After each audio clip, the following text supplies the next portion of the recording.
एक डेगा चलई झमैक बैस जाए, आँख से आंसू गिरई।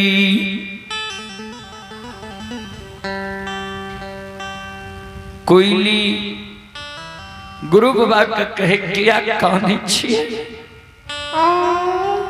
चलू सबके ममता मोह त्याग दिया, चलू ने खाना।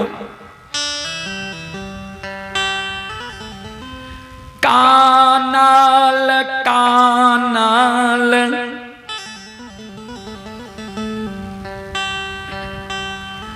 पौपी के सिमान पर ज्योति बाबा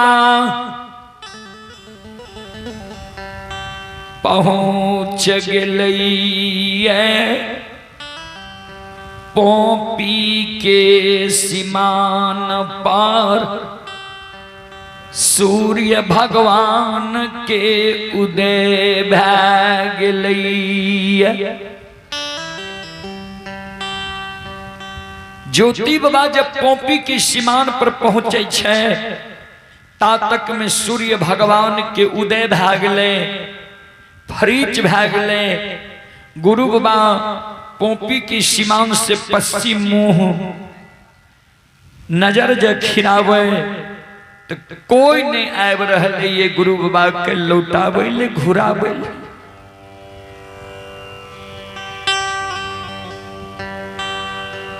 पौपीपुर गांव तक गुरु बाबा के नजर जाय छे। ककरे ने देखे छे आवे,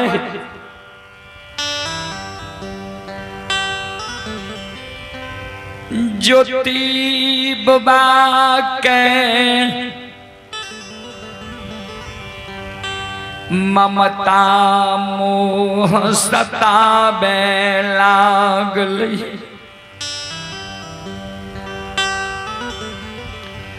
थेगनी के पौपी के सिमान पर राख देलकै, पश्चिम मुँह हियाबै। कानई कोयली के कही, गे कोयली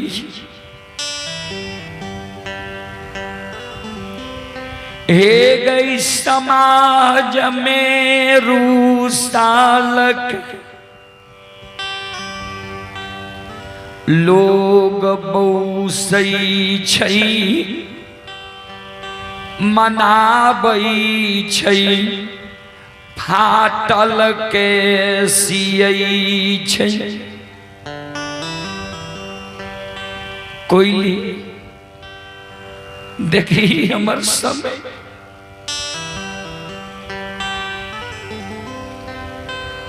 जय दीन सुख रही,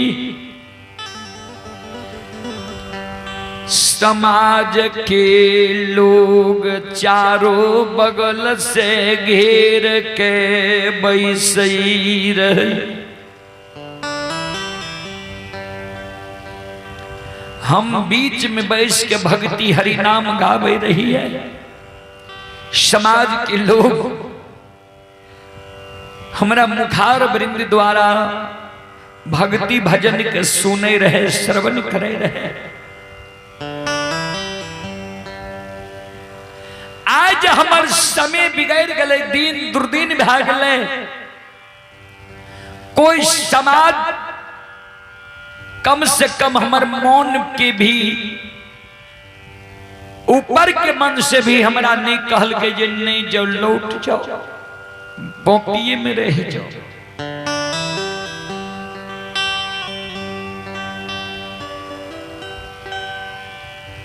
ए गैया औरत यार, मैं हमारे आंगन तक काने तरही गेलई।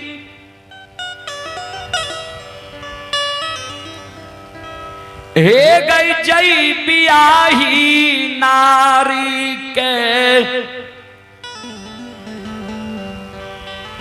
दुरागमन करा के नैहर से सासुर ले लिए रह। जय बियाही नारी के हमरे पर 16 श्रृंगार 32 आभरण छे, हमरे पर सुंदरता छे, हमरे पर सिर के सिंदूर छे। सब भूल गले, त्याग दल के, ठीक छे।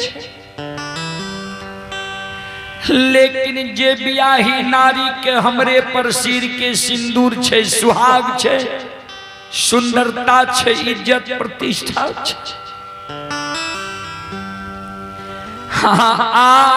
बाला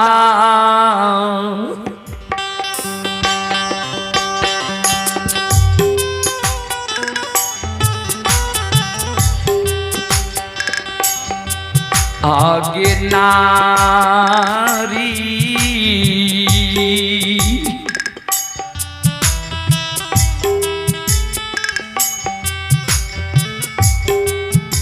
कोना भूल गे,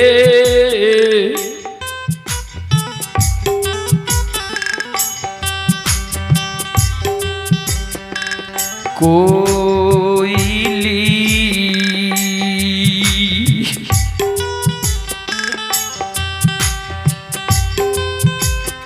सुख नींद सुतल लाली,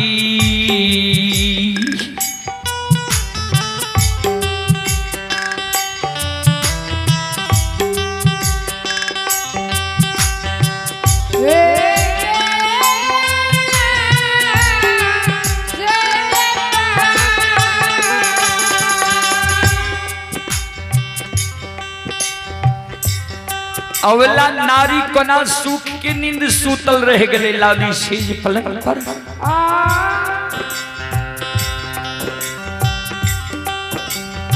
कोयली इस संसार में सब सुख के साथी छिए, दुख में कोई ककरो नहीं छे। दोस्त महिम हित प्रेम कोई ककरो नहीं हो। चले पुरस्कार की ओर। आप ही दिनेश कुमार राम हरि रहा, ये विद्यार्थी की मनोकामना को पूरा करने के लिए भगवान के दरबार में शानदार 21 रुपये की पुरस्कार भेजे हैं। भगवान श्रद्धालु के मनोकामना को पूर्ण करे। माँ सरस्वती परिवार में बाल बच्चे को विद्या की भंडार दे। बाबा भोले भंडारी भंडार को भरे रखे। जय हो दानी श्रद्धालु की जय हो, जय हो दानी श्रद्धालु की समस्त परिवार की जय हो।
ध्यान दो। संत शिरोमणि श्रोता बंधु,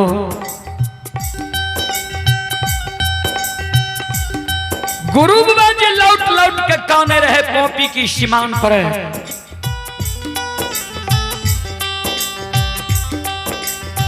धर्मराज बाबा चौक गले बजरंगबली। सुनो, 12 वर्ष के लिए तपस्वी बन के जा रहे ये ज्योति के दिली जंगल। अब ब्याही नारी भी 12 वर्ष आस नहीं आ सकते। ऐ कारण एक काम करियो, अगर ज्योति 12 वर्ष के लिए केदली जंगल गले, ब्याही नारी और माई के याद में कहीं प्राण त्याग दिल के धर्म में कलंक लग जीते। ब्याही नारी से छिप के ज्योति जा रहे ये केदली जंगल। अगर ज्योति के ब्याही नारी ज्योति के विरह में प्राण त्याग देते तो धर्म के गहवर में संकल्प ले के जे ब्याही नारी जब पर घर शादी क्या लेता लौट के नहीं बाबा, लौट के नहीं आते केदली जंगल से धर्म में कलंक लग जाते।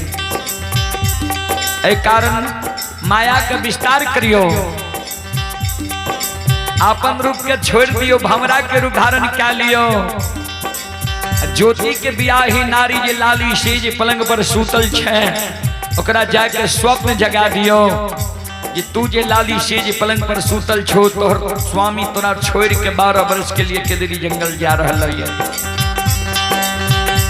अगर तोरा स्वामी के घुरावे के मन छ, लौटावे के मन छ, सिर के सुहाग बचे नहीं छ, पोपी की सीमान पर से लौटा के ले आबो।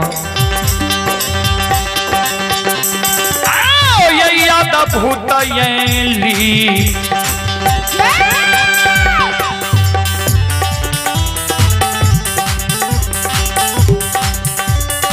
हो लीलाधारी हो याद भूताली, लीला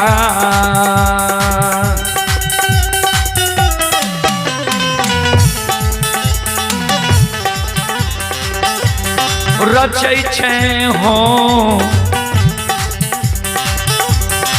ठाकुर जी।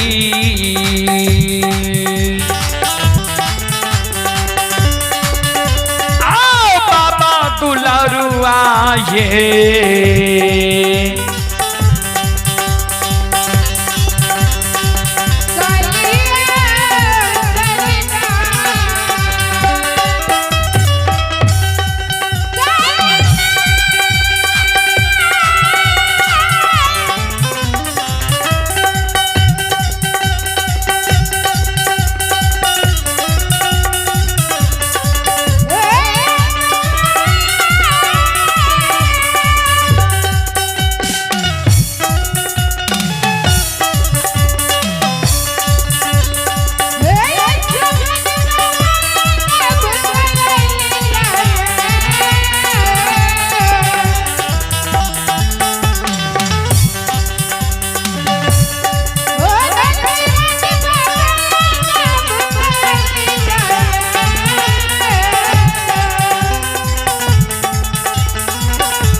अद्भुत लीला भगवान रचे छे। चले हैं अब मैं कार्यकर्ता महोदय से आग्रह करता हूं कि आप मंडली देने की कृपा करें। कार्यकर्ता या यज्ञकर्ता महोदय से मैं आग्रह करता हूं जो मंडली का समय है उनका समय देने का प्रयास करें। संत शिरोमणि श्रोता बंधु मां बहन बाबू भैया सब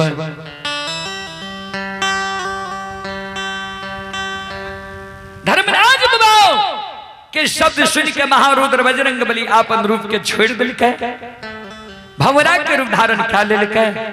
अब भंवरा के रूप धारण करके कुलवल तो नारी ज्योति बाबा के धर्म पत्नी की सिरहान में जाकर बैठ गए।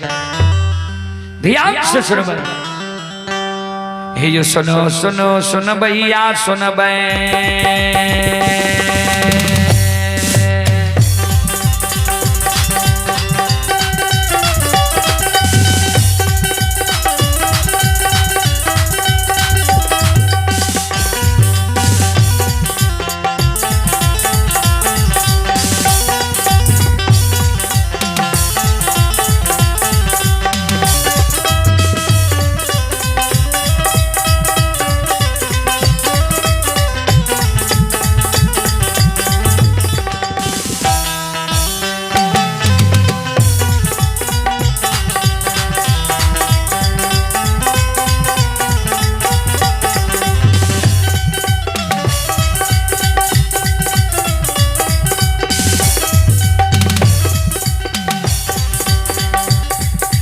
माया बाबा विस्तार करल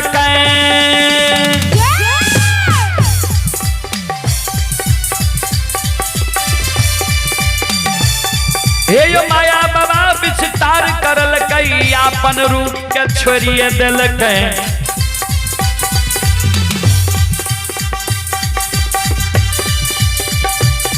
आई भंवरा के रूप धारण करल अबला सिधान में बैसिए गेल भतिए भैंस के स्वप्न जगाबा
हे माय दुर्गा गए हरती थान के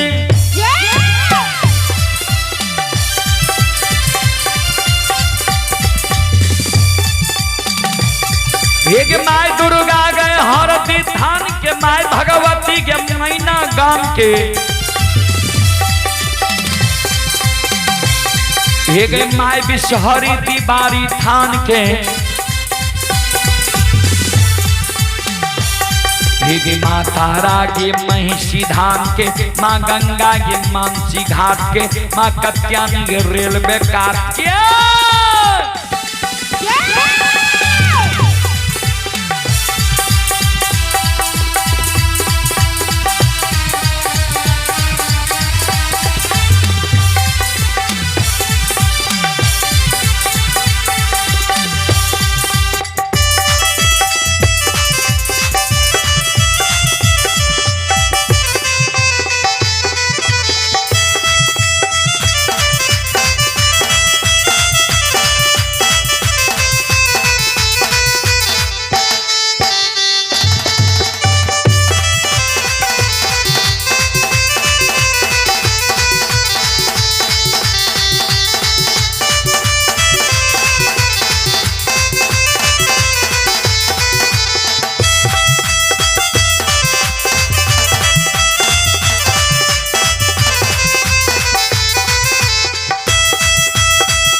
संत शिरोमणि श्रोता बंधु,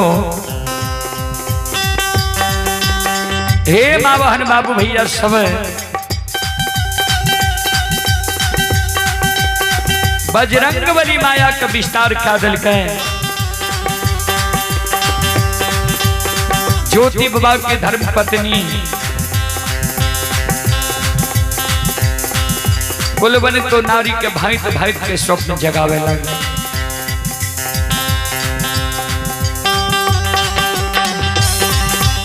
सुना सुना कुलवन तो सुन,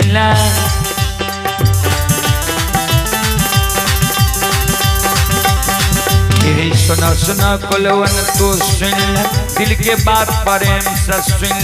ने कहे छिने बनी कहल बिना ये रहल नहीं जाइए, कते कते वर्णन ये करब, सत सत बार प्रेम से सुनिया।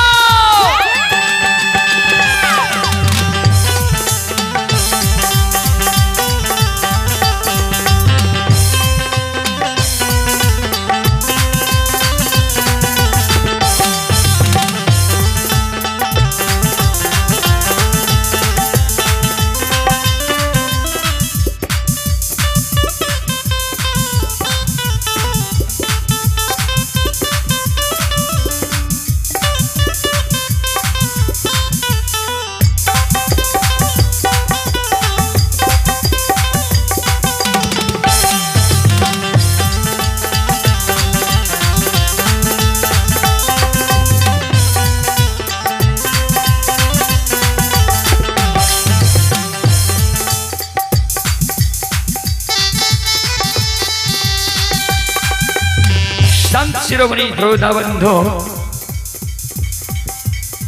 हे माँ बहन बाबू भैया सब,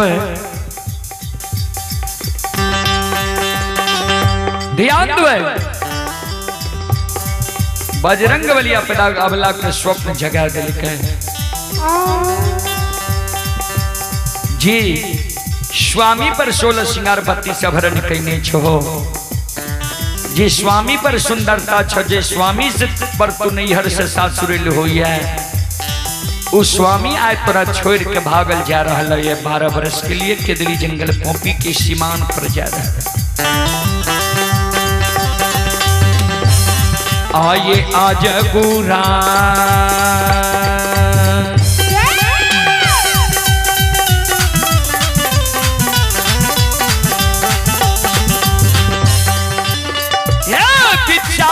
जगूर स्वाम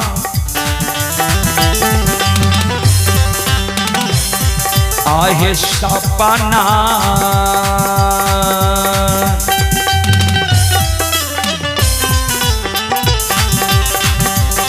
आहे देखे छै कुलवन तो यह जाग गेले पोपी।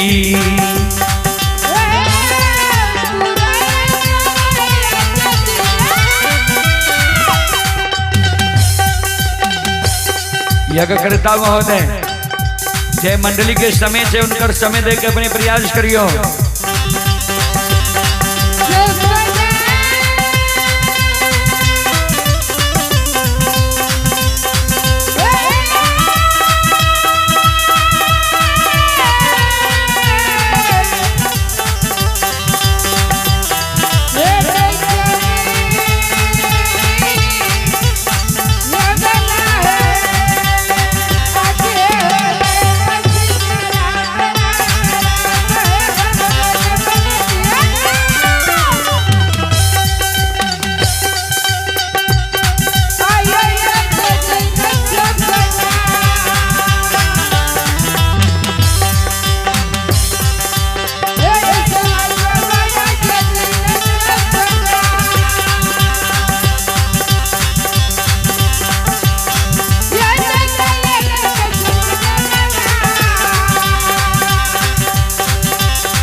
ज्योति बाबा के ब्याही नारी अजगुर स्वप्न देख के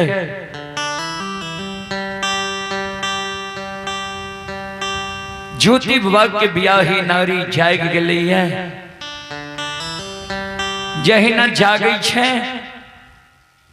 चंबुक दीप बुझाल देखे छे आ हाथ पसार के पलंग पर ज्योति बाबा के बियाही नारी स्वामी के खोज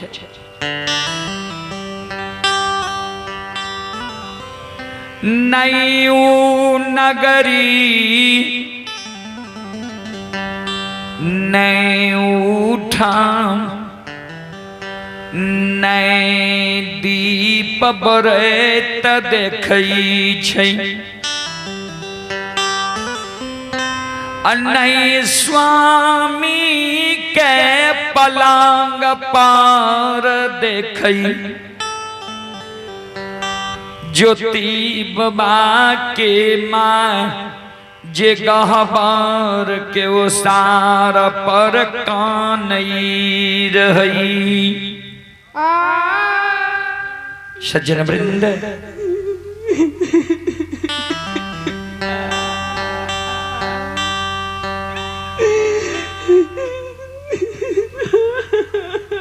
ज्योति बाबा की माय जे गहबर के ओसार पर काने रहे